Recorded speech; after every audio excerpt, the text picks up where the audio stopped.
Assalamualaikum warahmatullahi wabarakatuh. Waalaikumsalam warahmatullahi wabarakatuh. Waalaikumsalam warahmatullahi wabarakatuh. Bismillahirrahmanirrahim. Alhamdulillahirabbil alamin. Wa afdhalus salati wa taslim ala sayyidina Muhammadin wa ala alihi wa sahbihi ajma'in. Allahumma akhrijna min dhulumatil wahmi wa akrimna bin nuril fahmi waftah alaina bi ma'rifatil ilmi wa sahil akhlaqina bil ilmi waj'alna mimman yastami'una al-qawl fa yattabi'una ahsanah.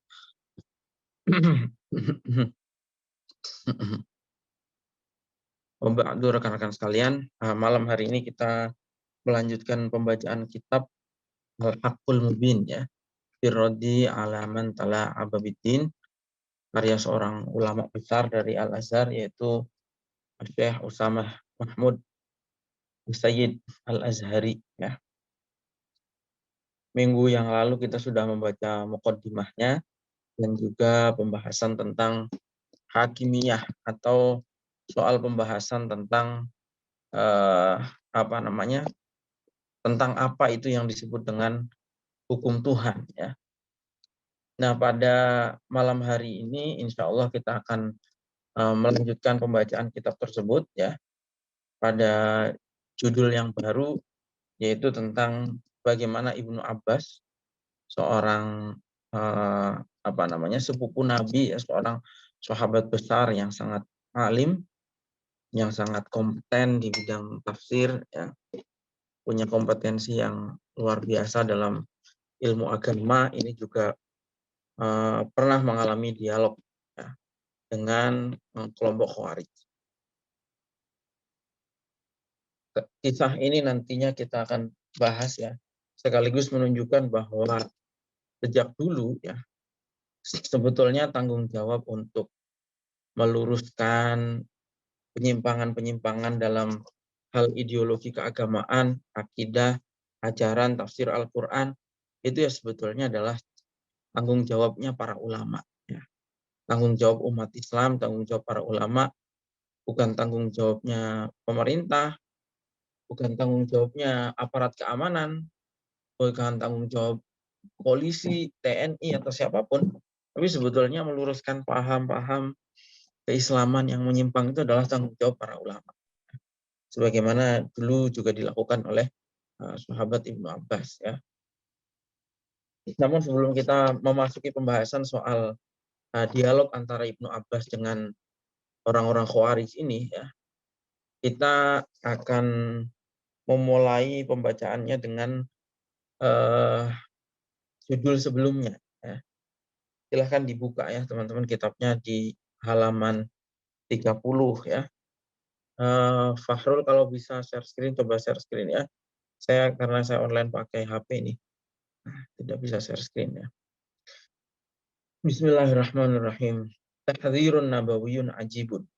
Jadi ini sebetulnya judul di halaman 30 ya. Tahdzirun nabawiyun ajibun. Ini sebetulnya peringatan yang sangat yang sangat luar biasa dari Nabi ya. Lirojulin min ahlil Quran, kepada laki-laki yang ahli Quran, intaha bihil takfirian, yang kemudian orang ahli Quran ini gemar mengkafirkan.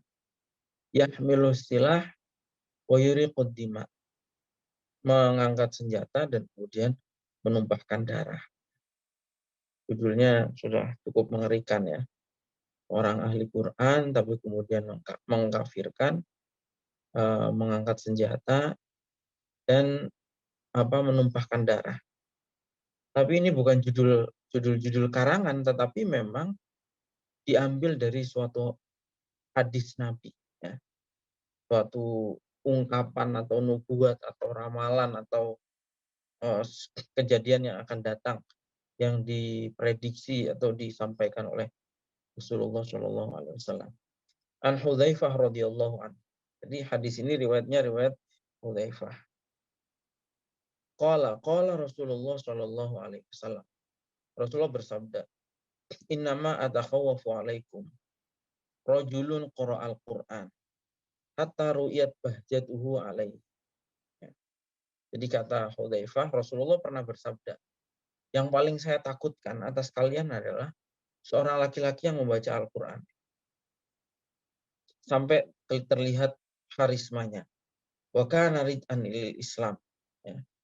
Dia seakan-akan melekat kepada Islam. Ghayyarahu ila ma Allah. Fansalakha minhu wa nabadahu wara'a dhahri wa sa'a ala jarihi bisayf. Ya. Kemudian waramahu bisyirki. Qala qultu ya Rasulullah ayyuhuma awla bisyirki al-marmi amir rami. Kemudian kata Rasulullah bal ar-rami. Ya. Jadi ini adalah hadis yang diriwayatkan oleh Hudzaifah. Ya. Hudzaifah ini adalah sahabat yang istimewa karena dijuluki sebagai sahibu sirri Rasulillah, yaitu pemegang rahasianya Rasulullah. Jadi kadang-kadang ada hal-hal yang Rasulullah itu merahasiakan dan diceritakannya adalah kepada Hudzaifah. Makanya Hudzaifah ini disebut sebagai pemegang rahasianya Rasulullah. Nah, kata Rasulullah bersabda, yang paling saya takutkan atas kalian itu sebetulnya adalah rajulun qara al-Qur'an, laki-laki yang membaca Al-Qur'an, ya, sehingga kebesaran Al-Qur'an itu terlihat di dalam dirinya. Ya. Orang ahli Quran, kemudian masyarakat sudah menghormati karena ini adalah orang ahli Quran. Wa kana rid'an lil Islam. Dia kelihatannya adalah orang yang sedang membela Islam. Wa yarahu ila masya Allah. Kemudian ia mengubah-ubah. Maksudnya hal-hal yang dulunya tidak diajarkan, kemudian dia ajarkan. Wa yarahu ila masya Allah fansalakha minhu wa nabadahu wara'a dhahri. Kemudian ditampakkan. Wa sa'a ala jarihi bisayf. Dan kemudian berikutnya adalah setelah dia merasa bahwa dia ini ahli Quran, masyarakat sudah menghormati, kemudian Islam itu seakan-akan kebesaran Islam itu ada pada dirinya. Kemudian dia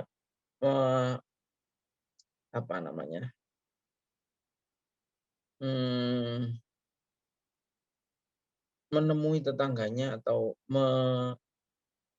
melempar tuduhan kepada tetangganya, romahu bisyirki wasa'a ala jarihi bisayf. Dimusyrikkan, kemudian diacungi pedang. Kemudian Hudzaifah tanya sama Rasulullah, wahai Nabi Allah, di antara dua orang itu, yang ahli Quran yang senang mengkafirkan dan tetangganya yang dikafirkan, itu lebih pantas mana? Dia lebih pantas mana disebut sebagai orang musyrik? Nah, kata Nabi, yang paling pantas disebut orang musyrik ya yang tukang nuduh-nuduh musyrik itu yang lebih pantas disebut sebagai orang musyrik. Ini sebetulnya hadis yang sangat penting sekali sebetulnya. Hadza hadisun fi ghayatil ahammiyah. Ini hadis yang sangat penting sekali karena ini li'annahu yasifulana halatan ajibatan minal mutahammisina lil Islam. Karena ini menggambarkan betul kondisi kita hari ini. Beberapa orang yang merasa bahwa dirinya ini adalah pejuang Islam. Ya. Kemudian dia mengubah-ubah ajarannya itu seenaknya dan kemudian menyalah-nyalahkan orang lain. Bukan merubah-rubah lafaz huruf Al-Qur'annya ya, tetapi yang diubah adalah makna dan pemahamannya, tafsirnya. Ya. Ini peringatan yang sangat jelas ya dari Nabi, di mana itu terjadi pada kondisi masyarakat atau umat Islam kita hari ini. Beberapa orang kan sekarang tidak sama sekali nggak ada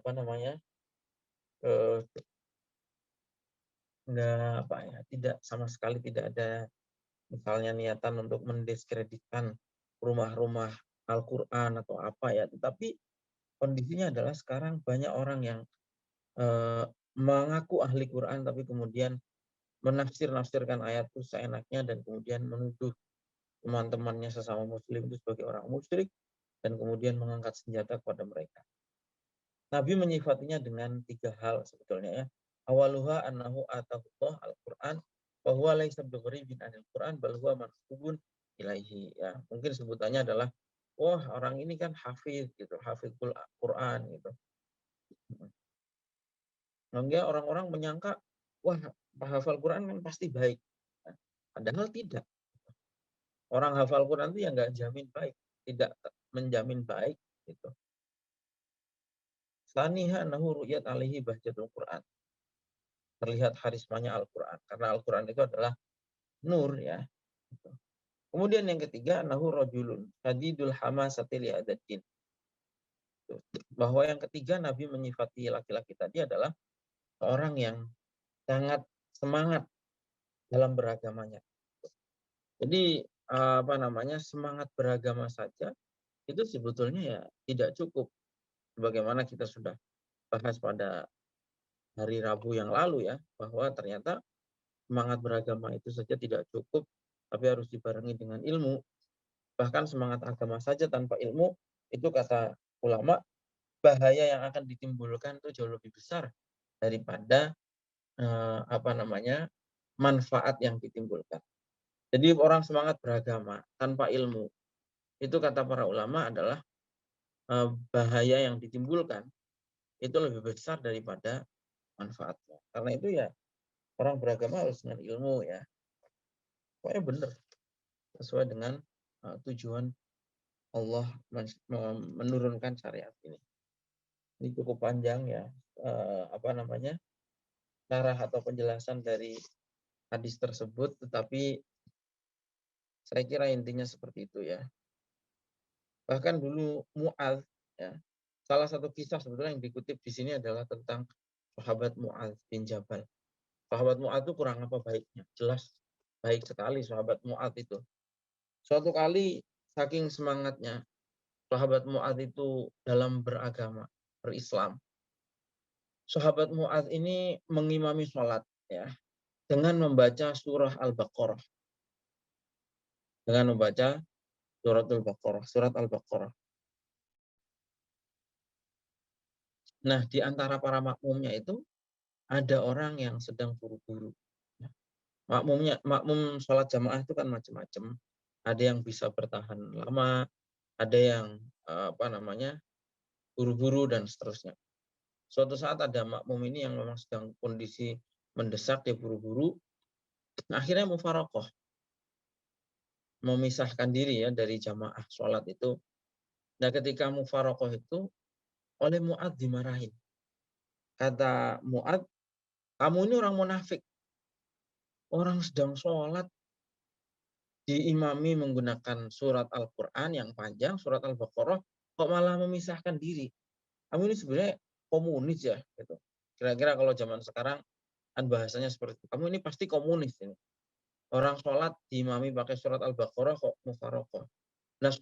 Nah orang yang dimarahi oleh Mu'adz ini lapor kepada Rasulullah. Rasulullah, saya ini orang yang punya pekerjaan. Saya ini orang pekerja.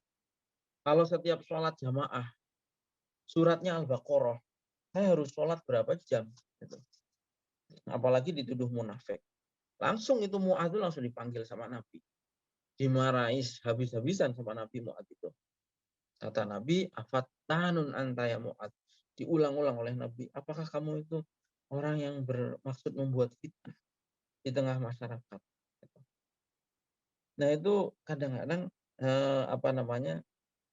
semangat beragama, membawa-bawa Al-Quran, seperti itu kadang-kadang ditempatkan pada tempat yang tidak pas. Gitu. Padahal Islam itu ya beragam. Ibadah itu tidak harus dalam bentuk sholat, tidak harus dalam bentuk membaca Al-Quran. Ya. Ibadah itu wilayahnya macam-macam, dan ketika kita beribadah, itu juga kita tidak boleh merasa lebih baik daripada orang lain, kemudian menyesat-nyesatkan, memunafikan, dan seterusnya. Tapi ini terjadi di banyak sekali tempat ya. Sekarang ini yang umum memang bukan bacaan surat yang panjang ya. Yang umum itu sekarang adalah toa masjid dan musola. Paling sering terjadi kasus di masyarakat. Kadang-kadang misalnya ya, toa masjid musola itu nyalanya terlalu sering misalnya ya, dan suaranya terlalu keras. Jam 3 pagi orang-orang masih istirahat, banyak yang baru pulang kerja, kemudian diputer toa itu dengan sangat keras dan jelas itu mengganggu tetangga-tetangganya. Gitu. Nah,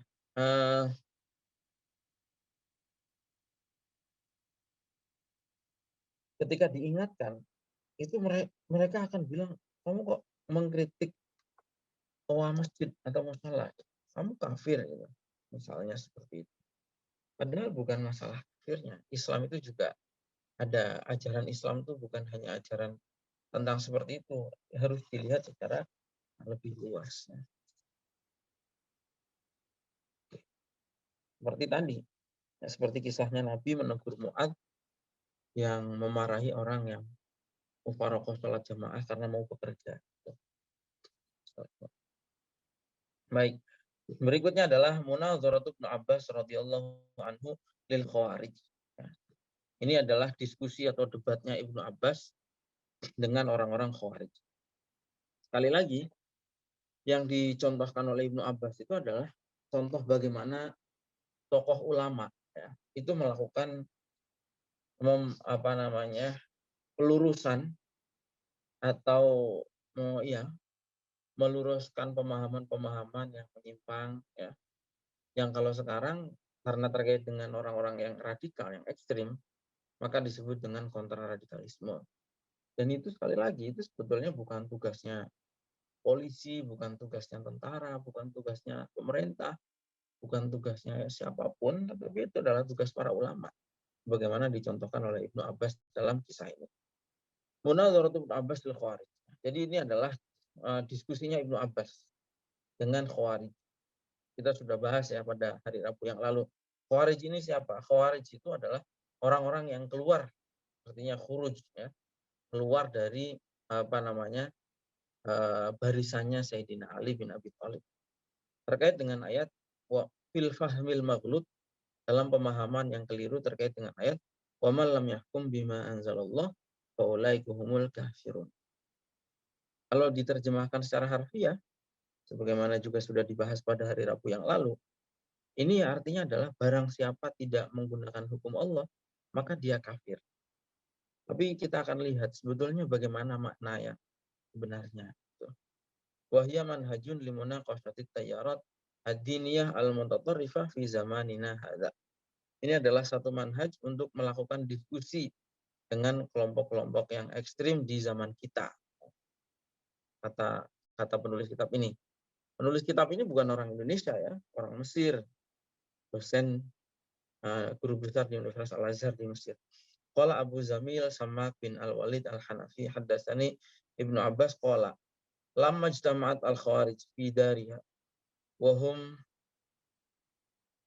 sittata alaf aw nahwiha. Wa qultu li Ali bin Abi Thalib. Jadi ini intinya terjemahannya begini. Ibnu Abbas cerita pada saya. Ibnu Abbas bilang, suatu kali orang-orang Khawarij itu berkumpul. Ya, berkumpul jumlahnya sekitar 6.000 atau lebih. Bahkan di dalam riwayat lain yang lain dinyatakan 12.000 orang. 12.000 orang. Kemudian Ibnu Abbas bilang kepada Ali bin Abi Thalib. Itu khalifahnya adalah Ali bin Abi Thalib. Kata Ibnu Abbas kepada Ali bin Abi Thalib, ya wahai Amirul Mukminin, abrid bis salati li aliyin. La'alli alqaha ula'il qaum. Tunda dulu sholatnya, kata Ibnu Abbas kepada Ali. Saya mau nemui dulu orang-orang itu. Saya mau temui orang-orang Khawarij ini, orang-orang ekstrim ini. Kata Ali, ini akhafuhum alaika. Saya takut saya mengkhawatirkan keselamatan Anda. Tapi kemudian kata Ibnu Abbas, sudah nggak usah khawatir. Saya mau hadapi mereka. Qala fakhrajtu ilaihim. Akhirnya saya kemudian menemui mereka. Saya walabistu ahsana ma yakunu min hulalil Yaman. Saya menggunakan baju yang paling bagus dari Yaman, tenunan Yaman.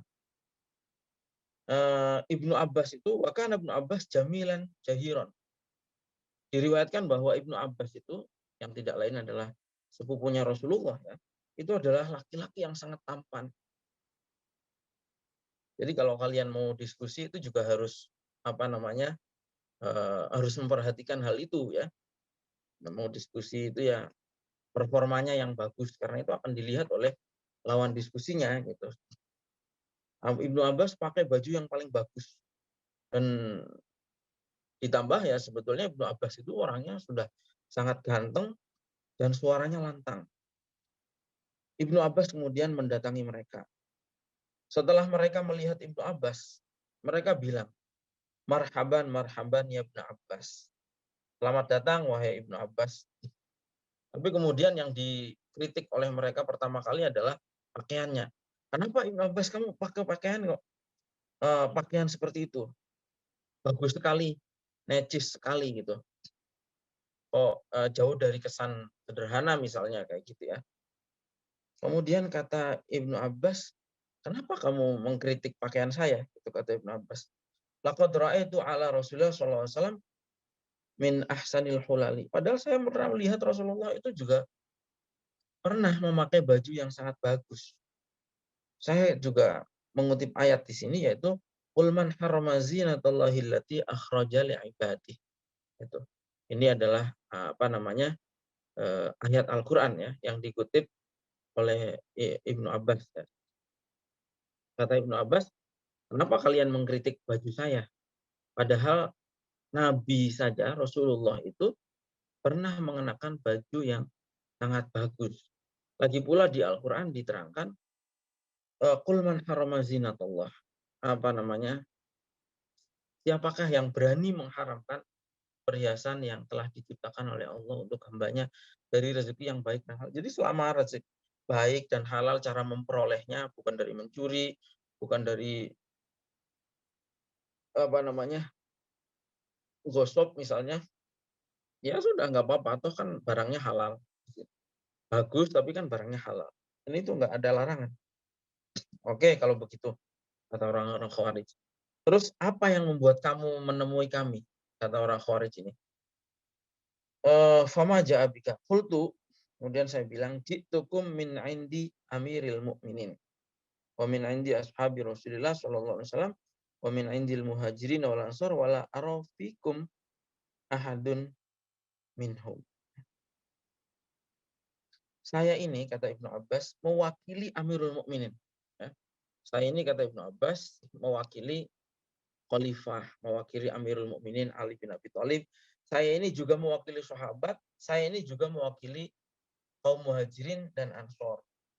Sedangkan kalian ini siapa? Kalian ini bukan itu semua. Itu. Kalian ini bukan sahabat, kalian bukan Amirul Mukminin, bukan muhajirin, bukan ansor. Padahal Al-Quran itu turun kepada mereka, kepada para sahabat. Ya. Kemudian mereka lah, para sahabat inilah yang mengerti makna dan tafsir Al-Quran itu. Walaysa fikum minhum ahadun. Sedangkan kalian kan tidak mengalami masa turunnya Al-Quran itu dan kalian juga tidak tahu bagaimana Rasulullah memahami ayat-ayat tersebut. Gitu. La ablughukum ma yaquluna wa ablaghuhum ma taqulun. Tapi oke lah, saya sekarang mau dengar kalian. Saya mau menyampaikan apa yang sikap para sahabat dan Amirul Mukminin dan saya juga mau mendengarkan dari kalian untuk saya sampaikan kepada beliau-beliau ini. Bapak tangkimuna min aliyah. Pertama, saya mau tanya ya, pada kalian. Kenapa kalian ini mengkafirkan pemerintah?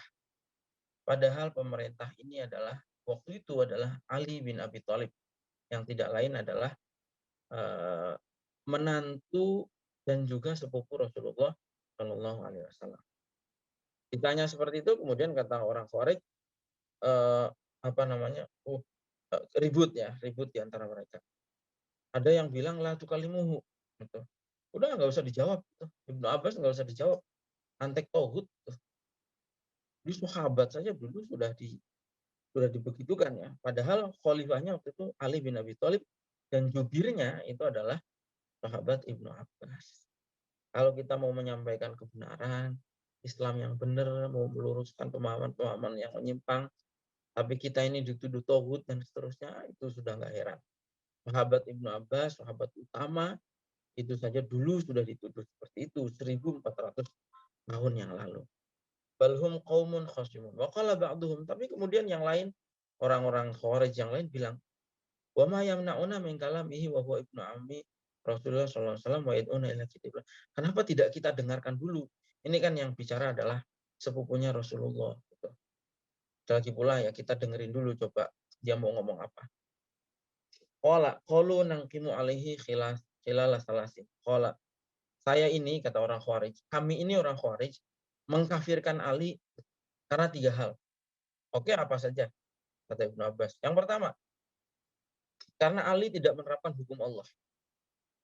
Tapi Ali mentahkim arbitrase melalui Abu Musa al-Asy'ari dan Amr bin As. Yang kedua, kenapa kami memusuhi Ali? Ya. Tadi yang pertama, Ali tidak menggunakan hukum Allah. Yang kedua adalah Ali itu memerangi musuhnya, tapi tidak mengambil ghanimah yang dia dapatkan.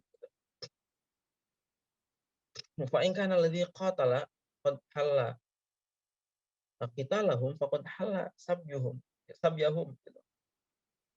Padahal kalau memang sudah diperangi ya sudah sah untuk ditawan gitu. Yang ketiga, kenapa kami ini mengkritik menyesatkan Ali? Karena Ali ini menghapus nama Amirul Mukminin. Kalau Ali tidak mau disebut Amirul Mukminin, berarti dia Amirul Musyrikin. Kalau dia tidak mau disebut dengan pemimpin orang-orang beriman, berarti Ali ini adalah pemimpin orang-orang musyrik. Cara berpikir orang-orang ekstrim itu dari dulu seperti ini ya. Sudah sangat hitam putih. Kalau nggak iman ya musyrik. Ya, ini sangat hitam putih sekali. Oke, kata Ibnu Abbas, 3 itu ya. Ada lagi apa enggak?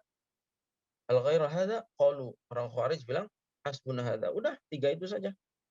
Isu kami yang paling utama dalam mengkafirkan Ali itu ada 3 hal di atas yang sudah cukup kuat menurut mereka untuk mengkafirkan Ali bin Abi Thalib. Oke, sekarang kata Ibnu Abbas, ara'aitum in kharajtu ilaikum min hadza min kitabillahi wa sunnati rasulih araji'una antum. Oke, sekarang begini, kalau saya mendatangkan dalil ya, dari Al-Qur'an dan sunnahnya Rasulullah, apakah kalian mau untuk bertaubat?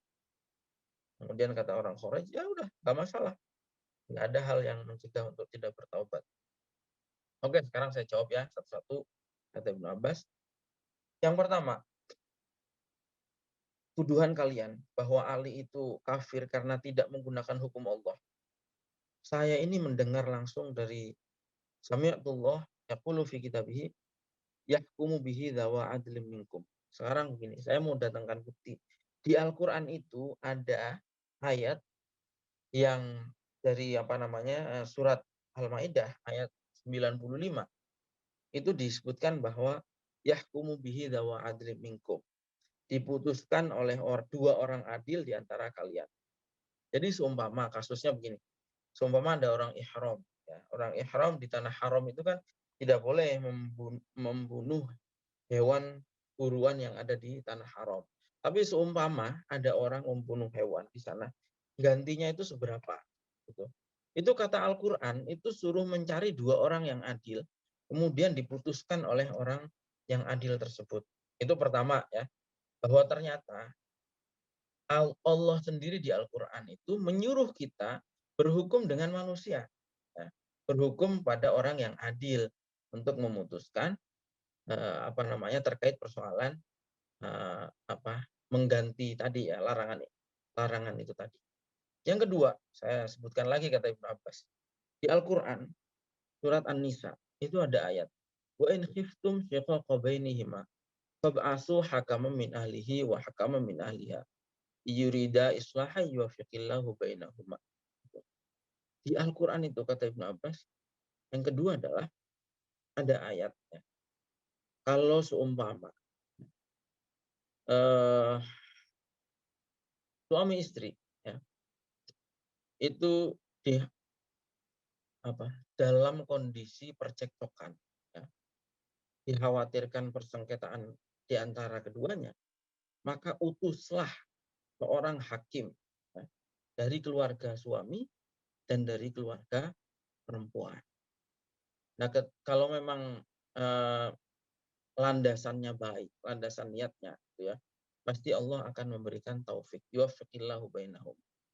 Jadi kata Ibnu Abbas, melalui ayat ini itu Allah juga lagi-lagi menyuruh berhukum dengan hukum manusia, yaitu perwakilan dari keluarga laki-laki dan perwakilan dari keluarga perempuan. Akhrajta min hadhihi, kata Ibnu Abbas, apakah kalian mengakui ini ayat Al-Quran 2 ini? Kata orang Khawarij, nah, iya kami mengakui. Oh ya, kami baru tahu ya, baru ingat itu, baru paham bahwa ternyata seperti itu. Enggak serta-merta tidak berhukum dengan hukum Allah itu kafir ya. Tetapi Al-Quran sendiri di dalam banyak ayat itu memerintahkan kita untuk berhukum dengan hukum manusia. Ya. Seperti tadi ya, ketika ihram dan kemudian masalah percekcokan suami istri ini. Dan masih banyak sebetulnya ayat-ayat yang lain. Sehingga menurut para ulama, seperti yang juga pernah saya kutip ya, ulama mengatakan bahwa bagian dari hukum Allah itu adalah berhukum dengan selain Allah. Ya, ketika kita di pengadilan misalnya, itu sudah bagian dari hukum Allah. Kenapa? Karena Allah memberikan mandat kepada orang-orang adil ini untuk memberi putusan. Seperti itu. Nah, oke, itu ya persoalan yang pertama. Yang kedua, kalian tadi bilang Ali ini sesat karena tidak mengambil ghanimah dari musuh-musuh peperangannya. Jawaban saya begini, Ali itu perang dengan siapa?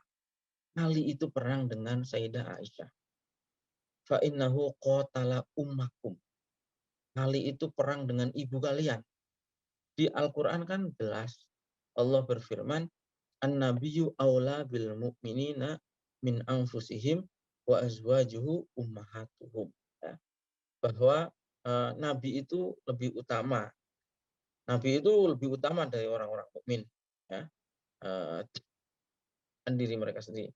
Dan wa azwajuhu, istri-istri Nabi itu adalah ibu bagi orang-orang mukmin. Makanya istri-istrinya Nabi ini kan disebut ummahatul mukminin. Kalau fa'in za'amtum annaha laisa bi ummikum faqad kafartum. Kalau kalian nggak mengakui bahwa istri-istri Nabi ini bukan ibu kalian, malah kalian yang bisa saja yang kalian yang kafir. Wa in za'amtum annaha ummakum. Gitu. Sedangkan kalau memang kalian itu mengakui bahwa istri Rasulullah itu adalah ibu kalian, maka ya berarti tidak sah menawan atau menahan atau ya menahan ya, karena kan zaman dulu kalau perang itu kalau kalah ya ditahan ya, dijadikan tahanan. Perempuan ya dijadikan laki-laki dijadikan budak, perempuan dijadikan amat. Dulu aturan perangnya seperti itu. Nah, oke, sekarang di sini kalian paham ya, gitu. Kemudian kata orang-orang Khawarij, qalu na'am. Oke, itu dua pertanyaan sudah terjawab. Sekarang yang ketiga, kalian mengkafirkan Ali karena Ali menghapus gelar Amirul Mukminin. Dan kalian mengatakan kalau Ali bukan Amirul Mukminin, berarti Amirul Musyrikin. Kalau bukan amirnya orang-orang beriman, berarti amirnya orang-orang musyrik. Sekarang beginilah, kata Ibnu Abbas. Fa inni unabbiukum bidzalika amman tardona. Saya mau mengambil contoh dari orang yang pasti kalian bisa terima. Ya. Gitu. Kalian ingat nggak? Ama ta'lamuna anna Rasulullah SAW yaumul Hudaybiyah. Kalian tuh ingat apa enggak sih sama Rasulullah SAW waktu perjanjian Hudaybiyah itu, waktu menandatangani perjanjian dengan Suhail bin Amr, orang musyrik Quraisy ya, waktu itu. Kemudian kata Suhail gitu, Nabi itu mendikte, ya Ali, wahai Ali, uktub, sekarang tulis ya. Nabi mendikte kepada sekretarisnya pada saat itu. Hadza mastalaha alaihi Muhammad Rasulullah Suhail bin Amr. Nah, ini adalah perjanjian yang ditulis oleh Muhammad dan Suhail bin Amr. Suhail langsung protes ketika ditulis Muhammad Rasulullah itu. Kata Suhail, kalau kami ini yakin kamu itu Rasulullah, ya kami nggak bakal merangi kamu. Nggak usah tulis Rasulullah, tulis namamu dan nama bapakmu. Gitu. Jadi ditulis Muhammad bin Abdullah. Gitu. Kemudian apa namanya? Waktu itu sekretarisnya protes. Gitu. Nah, tapi kemudian Nabi menghapus sendiri. Dengan tangannya Nabi sendiri, nama Rasulullah itu dihapus. Muhammad Rasulullah itu dihapus sama Nabi. Gelar Rasulullahnya di perjanjian itu dihapus.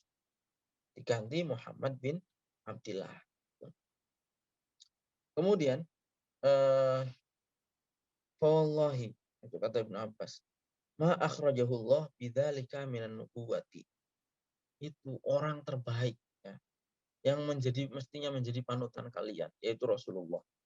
Itu saja menghapus gelar Rasulullah dalam perjanjian tersebut diganti dengan Muhammad bin Abdillah. Apakah terus kemudian kalian mau mengatakan bahwa wah udah dipecat itu dari Nabi? Tidak mungkin. Sekarang kalian mengatakan Ali menyalahkan Ali karena Ali tidak menggunakan gelar Amirul Mukminin. Dulu kata Ibnu Abbas, Rasulullah juga pernah menghilangkan gelar Rasulullah itu. Nabi Muhammad itu pernah ditulis hanya Muhammad bin Abdillah. Seperti itu. Kalau akhrajta min hadi, sekarang paham kalian? Kata Ibnu Abbas, kata orang-orang Khawarij ini, qalu na'am. Selesai, semua pertanyaan ini terjawab semua dengan luar biasa ya. Jawaban dari sahabat Ibnu Abbas ya, seorang ulama yang menjadi panutan kita hari ini ya sebagai ulama sahabat ketika menghadapi orang-orang ekstrim yang menyimpangkan agama. Nah, ada beberapa persoalan yang akan dibahas. Jadi saya kira itu clear lah ya, bisa dipahami. Ada beberapa catatan. Yang pertama adalah bahwa Ibnu Abbas itu mau proaktif mendatangi mereka. Jadi sekarang sebetulnya ulama sekarang begini, orang selalu mendengung-dengungkan bahwa umat harus ikut ulama. Umat harus ikut ulama. Kalau umat tidak ikut ulama, bahaya. Nah, terus ulamanya sekarang bagaimana menunaikan tanggung jawabnya? Dulu, ya, zaman itu Ibnu Abbas itu inisiatif sendiri mendatangi mereka, gitu, tanpa diminta oleh mereka. Seperti itu. Yang pertama proaktif. Kalau sekarang kan orang pada takut dituduh liberal, takut dituduh Syiah, dan takut dituduh seterusnya. Ya. Padahal dulu Nabi itu ya menyikapi persoalan-persoalan seperti tadi. Ada orang yang wah semangat beragamanya kayak tinggi sekali. Imami sholat pakainya surat Al-Baqarah. Bacanya mungkin 3 juz ya. Paling enggak kan surat Al-Baqarah kan hampir 3 juz. Seakan-akan bagus sekali itu semangat. Tapi justru Nabi marah besar ya kepada orang yang melakukan hal tersebut. Ini kalau zaman sekarang, ini orang ngingetin seperti ini kan bisa dituduh orang liberal. Kamu ada orang baca Al-Quran kok dihalang-halangi gitu misalnya. Seperti itu. Ini apa namanya? Makanya memang tidak populer. Mungkin akan dituduh macam-macam. Ya. Orang ngingetin seperti ini. Tapi ya catatannya adalah dari kisah di atas, Ibnu Abbas itu berani. Sebagai ulama, dia berani untuk menyampaikan kebenaran. Meskipun mungkin dituduh macam-macam. Dituduh liberal, dituduh Syiah, dituduh apa lagi, pokoknya tauhid atau dituduh ya macam-macam lah.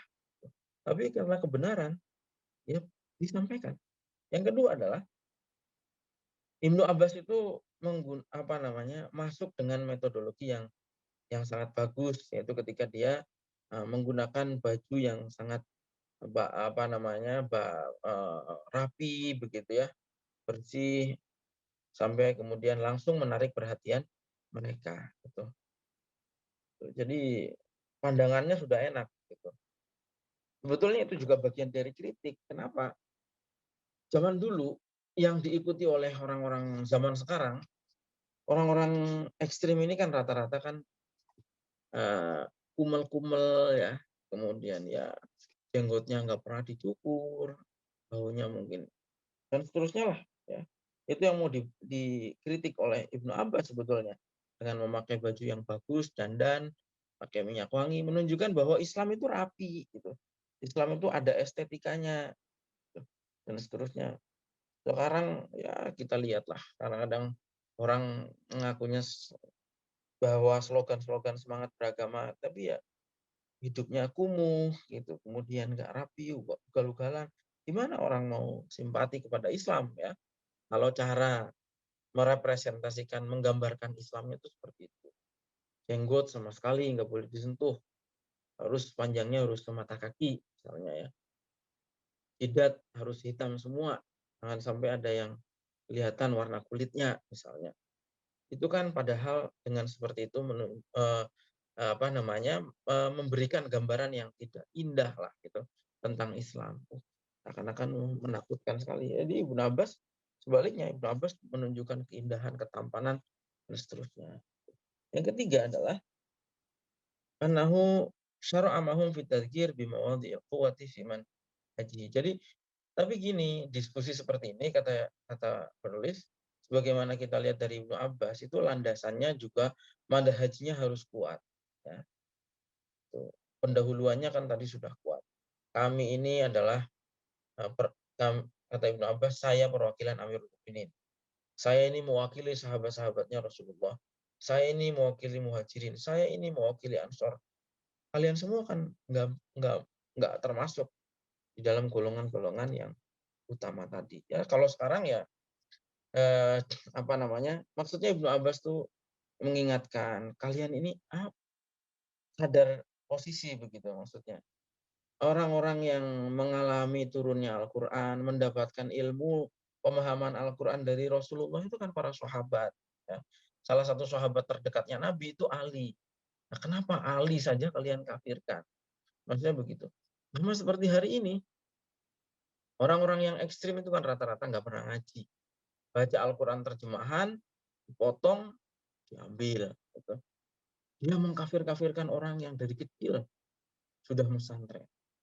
Belajar di pesantren, dari mulai ibtidah, sanawi, aliyah, kemudian kuliahnya kuliah agama, S1, S2, S3 sampai profesor, ada mu'alaf. Baru aja ngerti Islam kemarin, mengkafir-kafirkan. Ini kan sangat aneh. Oh, belajarnya dari mana gitu?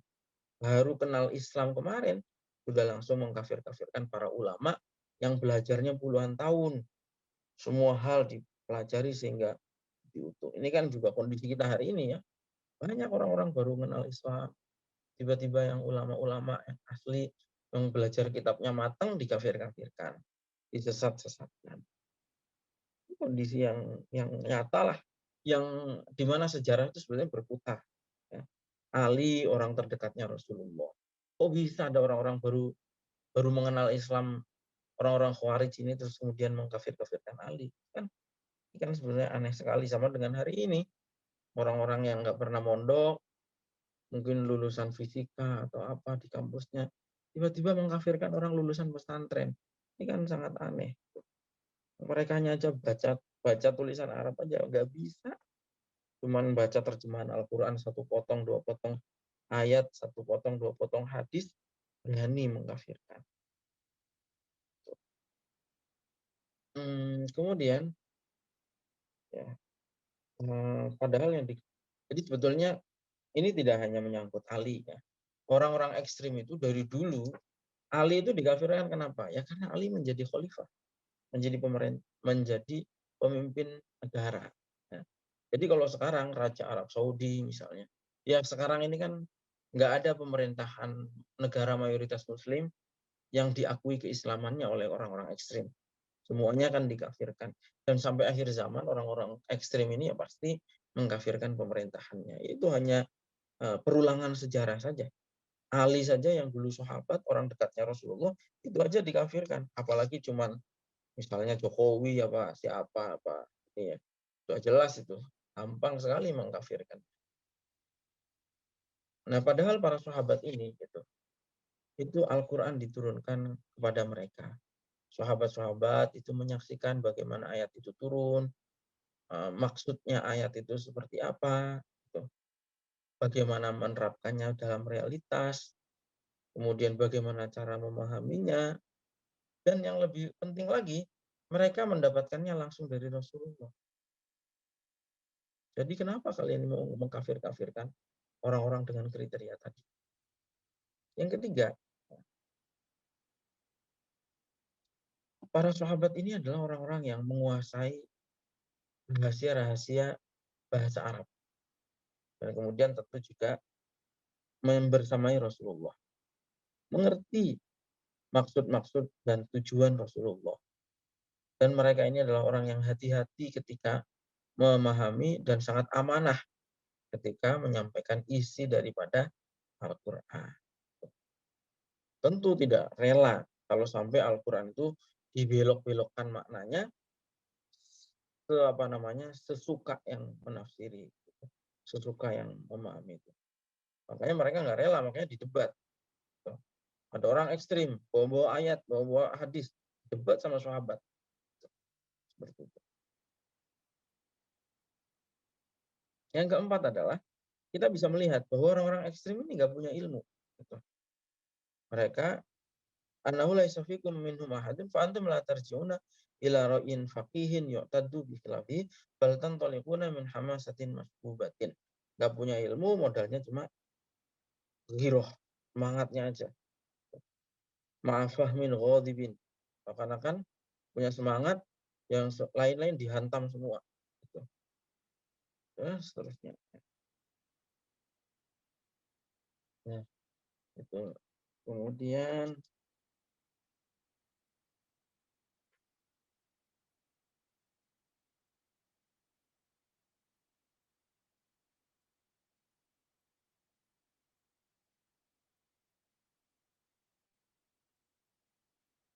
yang kelima, ya, catatan yang kelima adalah hebatnya Ibnu Abbas adalah ketika Ibnu Abbas itu langsung pada pokok persoalan. Dan ternyata persoalan orang-orang Khawarij ini, karena memang orang-orang Khawarij ini orang-orang rata-rata orang nggak punya ilmu, orang ekstrim itu rata-rata nggak punya ilmu. Udah, itu makanya yang orang ekstrim itu yang nggak berhak mewakili Islam, ya. Orang-orang yang ekstrim itu karena ya sebetulnya nempel-nempelin perilaku kejahatan mereka kepada Islam saja. Orang ekstrim ini ya, orang-orang radikal ini sebetulnya ilmunya nggak ada. Nah, makanya isu yang diangkat itu juga tidak keluar dari persoalan tiga tadi, ya. Makanya Ibnu Abbas langsung to the point, langsung pada poinnya. Kenapa kalian mengkafirkan Ali? Kemudian ternyata mereka hanya mempersoalkan tiga persoalan. Cuma tiga persoalan aja kok sampai mau mengkafirkan Ali. Padahal Islam ini kan persoalan di Islam itu kan ribuan. Masa hanya karena tiga hal, beda beda pendapat dalam tiga hal, berani mengkafirkan. Gitu. Sampai Ibnu Abbas, ada lagi nggak? Nggak ada, cuma tiga itu. Sama kayak orang-orang radikal hari ini. Terapkan syariat Islam, terapkan syariat Islam. Maksud syariat Islam itu sangat luas. Mencakup akidah, mencakup jadi Islam ini kalau mau diterapkan, ya misalnya negara Islam itu sangat luas sekali dalam bidang akidah, dalam bidang syariah, dalam bidang akhlak, dan dalam bidang-bidang yang lain. Tetapi ketika kemudian satu persoalan, akidah aja kan cabangnya banyak, syariat aja cabangnya banyak. Tapi mereka itu sebetulnya memaknainya yang dituju itu cuma satu hal sebetulnya, yaitu adalah hudud. Mereka nggak pernah mempersoalkan Islam itu mengajarkan baik kepada tetangga. Ini kenapa? Atau Islam itu mengajarkan kebersihan misalnya. Orang-orang ekstrim nggak akan protes. Ini negaranya Islam kok wilayah kotor misalnya, lingkungannya kotor. Nggak akan memprotes seperti itu. Padahal kebersihan itu juga ajaran Islam yang tidak diterapkan oleh umat Islam hari ini. Tapi pol-polnya yang diprotes oleh orang-orang ekstrim itu cuma satu hal, yaitu kenapa hukuman potong tangan dan hukuman rajam itu tidak diterapkan. Wis cuman itu saja. Padahal itu sebetulnya persoalan sangat furu'iyah yang kemarin sudah dibahas, itu berkaitan dengan kebijakan seorang pemimpin pemerintahan. Nah, Ibnu Abbas itu tadi alur diskusinya sangat bagus karena langsung kepada pokok persoalan. Ya. yang ternyata cuma 3. Oh, ternyata cuma 3 persoalan ini toh yang membuat kalian mengkafirkan Ali, mengkafirkan pemerintahan yang sampai dengan hari ini. Yang ketujuh, kita bisa lihat dari diskusi tadi bahwa yang menjadi pokok pemikiran mereka adalah hukum yang disebut dengan hakimiyah itu, ya, tuntutan menggunakan hukum Allah.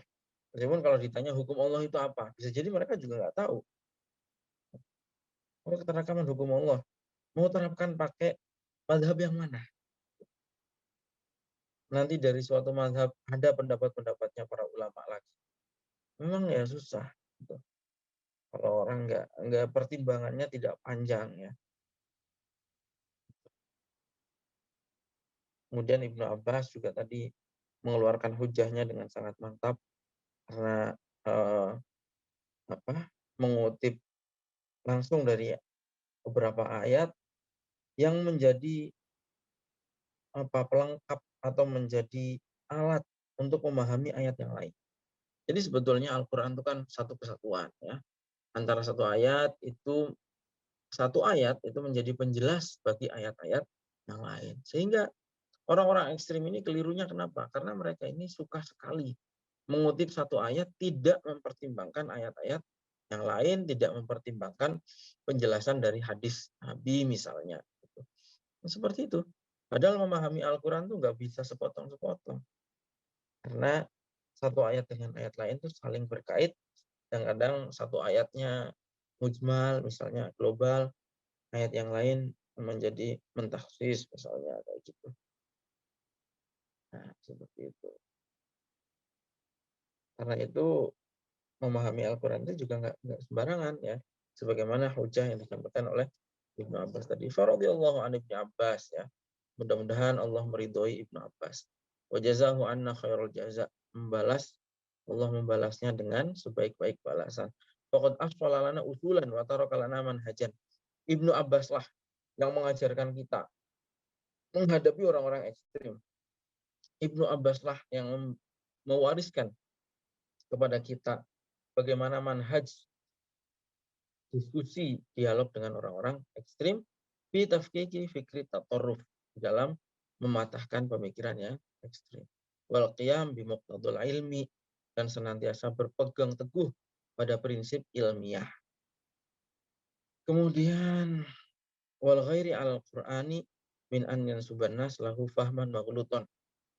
Semangatnya Ibnu Abbas dan kita semua adalah semangat membela Al-Qur'an, ya, dari pemahaman-pemahaman yang dipersimpangkan oleh kelompok-kelompok ekstrim ini. Gitu. Al-Qurannya nggak salah, Al-Quran ngajak kebaikan, orang-orang ekstrim ini ngajaknya perang terus saja. Laba isalahu siwal hamas al-khali min adawati sinaatil ma'rifati. Ya. Oke, alhamdulillah ini sudah selesai, ya. Jadi saya kira ini diskusi antara Ibnu Abbas dengan orang-orang Khawarij ini adalah satu diskusi yang sangat penting sekali untuk kita amati dan kita pelajari secara teliti, ya, bagaimana, dan juga menjadi contoh kita lah, ya. Kita tidak mencari apapun kecuali supaya Islam ini, ya, benar gitu, tidak dipersimpangkan oleh beberapa orang yang merasa seakan-akan dia ini ahli Quran, seakan-akan dia ini membela Islam, padahal ilmunya nggak ada. Akhirnya karena ilmunya tidak ada, bukan kebenaran Islam, tetapi justru adalah penyesatan. Baik, saya kira itu, ya, cukup. Ini ada beberapa pertanyaan yang masuk. Yang pertama adalah soal toa atau speaker masjid, apakah haram? Ya, jelas tidak dong, ya. Pada dasarnya hukum toa, hukum speaker masjid itu ya mubah-mubah saja.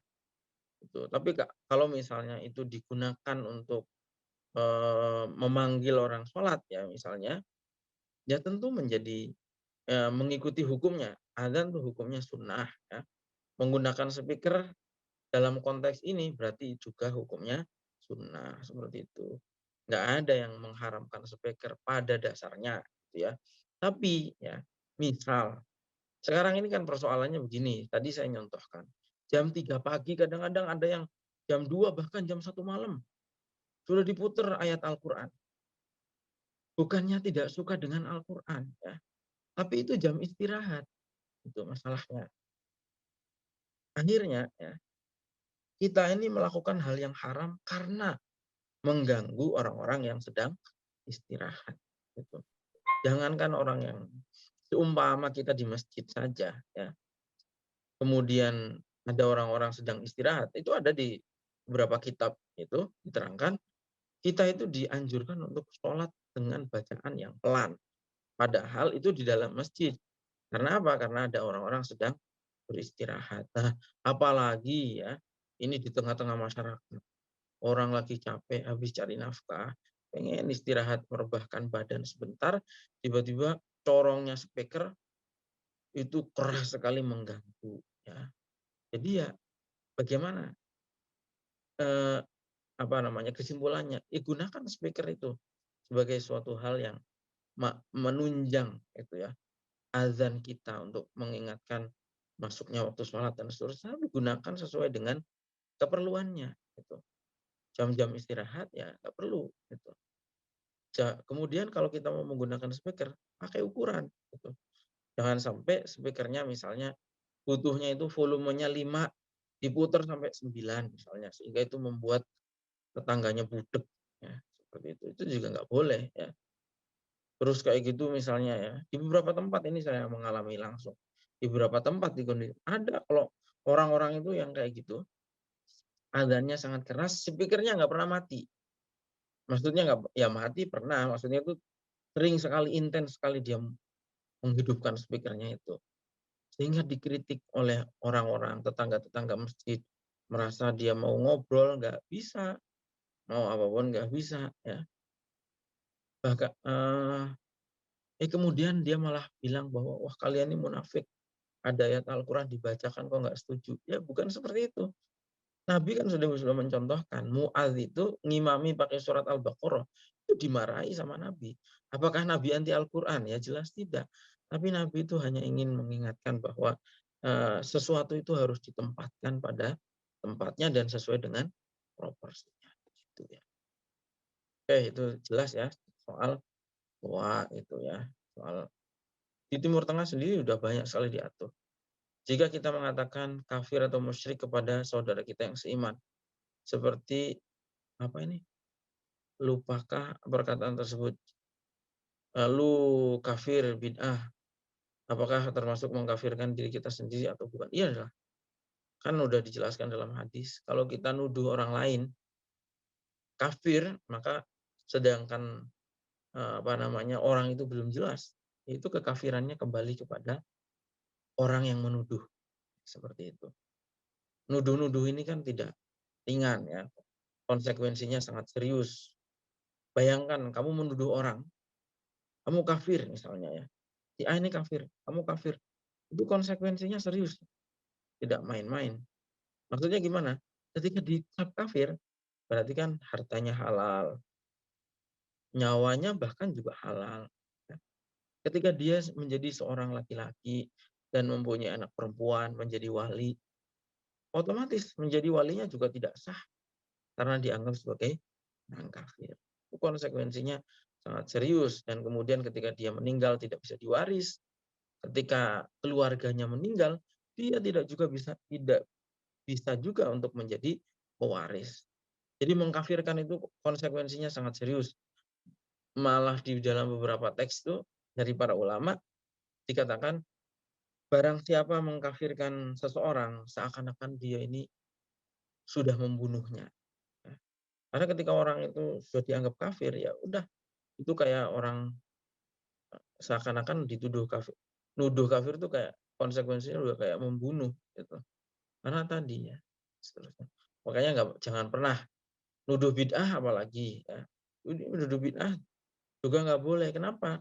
Karena yang dituduh bid'ah ini juga punya dalil gitu. Ya sudah menghormati sajalah gitu. Ya seperti contohnya ya apa namanya kunut misalnya yang sering ya kunut atau tahlilan misalnya. Kamu nggak mau tahlilan nggak apa-apa. Tapi nggak usah menuduh orang yang tahlilan itu melakukan bid'ah yang muharramah. Gitu. Seperti itu. Karena orang yang melakukan itu juga punya dasar gitu. Dan dalam kondisi ikhtilaf seperti itu ya, dalam persoalan-persoalan khilafiyah yang harus dilakukan adalah menghormati perbedaan pendapat. Nggak boleh memaksakan sampai menuduh orang lain sebagai pelaku bid'ah dan seterusnya. Apalagi menuduh munafik, sama sekali nggak boleh. Kenapa? Karena orang munafik itu kita tidak pernah tahu. Munafik itu kan luarnya baik, dalamnya busuk. Nah, sekarang kita bisa tahu orang itu dalamnya busuk dari mana? Nggak bisa. Nabi dulu ngerti mana yang munafik, itu karena Nabi mendapatkan wahyu. Nah, kita ini kan tidak mendapatkan wahyu. Jadi kita nggak berhak menuduh orang sebagai orang munafik. Itu ya, jelas ya. Jelas itu nggak boleh kita menuduh orang munafik, itu nggak boleh. Karena yang tahu munafik itu ya hanya Allah, yang mengetahui hati orang itu ya hanya Allah. Kemudian berikutnya ada pertanyaan lagi, kita tidak boleh mengkafirkan saudara kita yang seiman.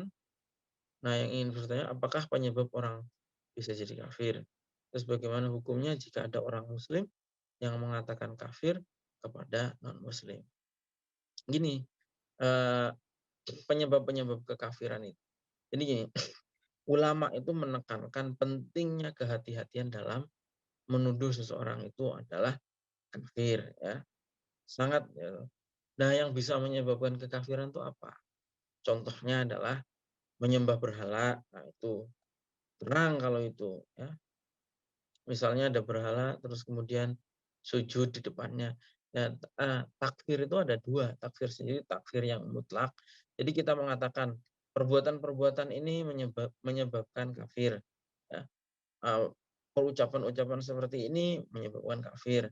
Keyakinan-keyakinan seperti ini dalam daftar ini misalnya menyebabkan kafir. Tapi kita tidak usah takfir muayyan, gitu. Nggak usah menuduh si A itu sudah kafir, gitu. Nggak usah menentukan orangnya, gitu. Perbuatan perbuatan dianggap apa namanya, menyampaikan bahwa perbuatan-perbuatan ini bisa menyebabkan orang kafir, itu yang disampaikan. Nyembah berhala bisa jadi kafir, ya, misalnya. Kemudian meyakini bahwa Tuhan itu ada dua, ada tiga misalnya, itu menyebabkan kafir. Ya. Tapi kita nggak berhak mengatakan, itu meyakini Tuhannya tiga itu. Ya, menurut saya begitu, kan nggak bisa. Yang tahu keyakinannya si A itu ya si A-nya sendiri. Ya, karena itu kita tidak mengklaim kafir. Gitu. Maksudnya seperti itu. Nyebut orang non-muslim sebagai kafir, ya penyebut silahkan saja. Gitu. Tapi begini, kita ini kan perlu bijaksana. Ya. Perlu bijaksananya begini. Misalnya paling gampang itu adalah, misalnya kamu punya teman, itu buta atau pincang. Pantas nggak kalau kamu ini kemudian memanggil temanmu, pincang, ke sini. Jelas nggak pantas, meskipun memang kenyataannya orang itu pincang. Paham maksudnya ya? Ya non-muslim itu ya kafir. Jelas itu. Tapi kita tidak selayaknya gitu, menyebut, memanggil atau merendahkan atau menghinakan mereka dengan sebutan, hei kafir kafir, misalnya gitu. Sangat tidak pantas sekali. Al-Quran itu bahkan kalau kita lihat ya, banyak sekali yang menggunakan bahasa-bahasa yang sangat sopan, misalnya dengan menyebutnya sebagai saudara, misalnya. Wa ila adin akhawhum huda, misalnya. Wa ila samuda akhawhum soleha.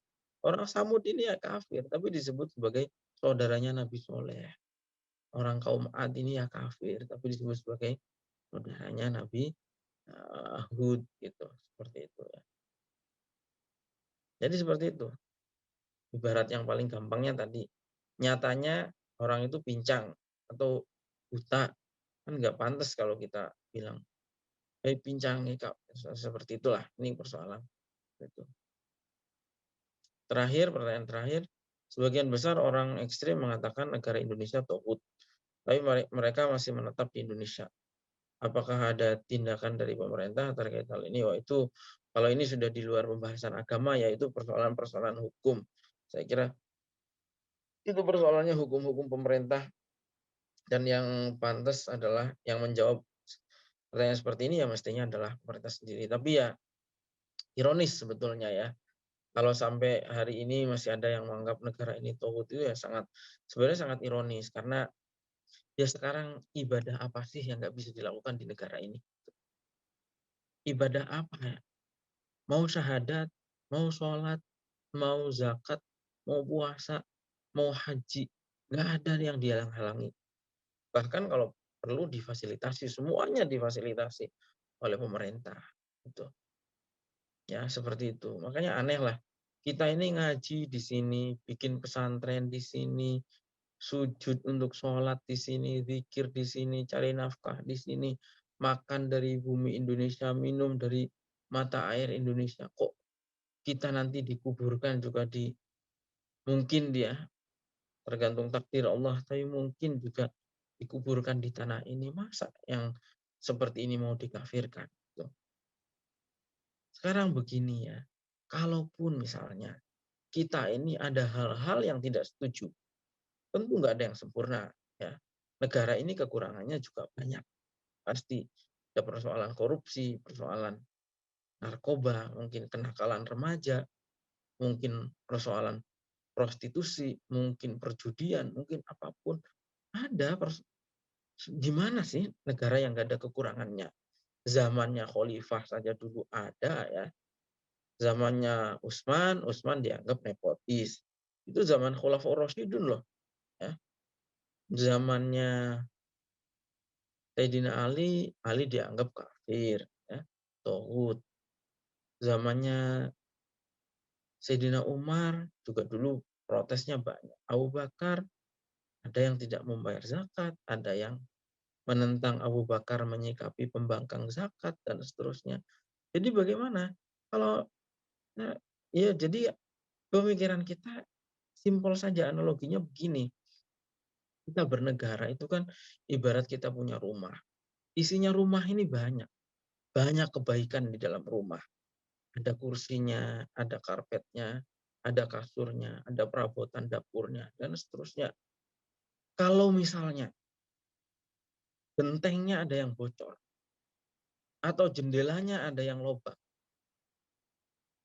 itu kan bukan berarti kita ini harus menghancurkan rumah ini secara total. Ya nggak? Paham nggak sampai di sini? Kalau kita punya rumah, gentengnya bocor atau jendelanya lobang, ya cukup perbaiki di situ. Begitu juga kita bernegara. Seumpama negara Indonesia yang indah dan baik ini untuk kita beribadah dan sangat nikmat sekali kita beribadah di negara ini, ya. Negara yang nikmatnya luar biasa, pemberian dari Allah Subhanahu wa taala kepada kita, kepada apa namanya rakyat Indonesia, ya.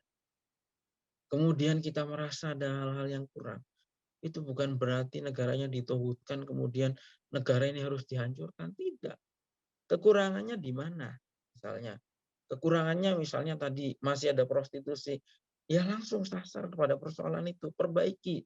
Gimana langkah kita? Masih ada perjudian, gimana caranya kita? Loh sekarang kan eranya sudah terbuka, semua bisa menyampaikan. Anda punya alat, ya, punya media sosial misalnya, nggak setuju ada prostitusi, ada perjudian, tulis di situ. Bikin misalnya usulan kepada DPR atau kepada pemerintahan eksekutif dan seterusnya. Persoalan-persoalan apa namanya perjuangan-perjuangan untuk melakukan perbaikan itu kan sangat terbuka jalurnya. Gitu. Jadi bukan berarti kita ketika ada kekurangan seperti ibarat rumah tadi itu rumahnya dihancurkan. Kalau Indonesia ini ada kekurangan kemudian negaranya harus diruntuhkan, tidak seperti itu. Tapi perbaiki genteng itu, perbaiki jendela yang lubang, perbaiki kekurangan di mana kita bernegara. Itu ya. Baik, nah saya kira cukup. Mudah-mudahan apa yang kita pelajari pada malam hari ini bermanfaat ya. Dan semoga kita selalu istiqomah berjuang untuk kebaikan agama ini. Sekali lagi kuncinya adalah ya kita ini beragama harus dengan ilmu, ya tidak cukup beragama hanya modal semangat, giroh beragama saja yang menggebu-gebu berapi-api tidak cukup, tapi harus dengan ilmu ya. Mudah-mudahan kita selalu istiqomah untuk terus menambah ilmu. Ya. Demikian saya kira, sampai jumpa hari Rabu yang akan datang. Insya Allah. Assalamualaikum warahmatullahi wabarakatuh.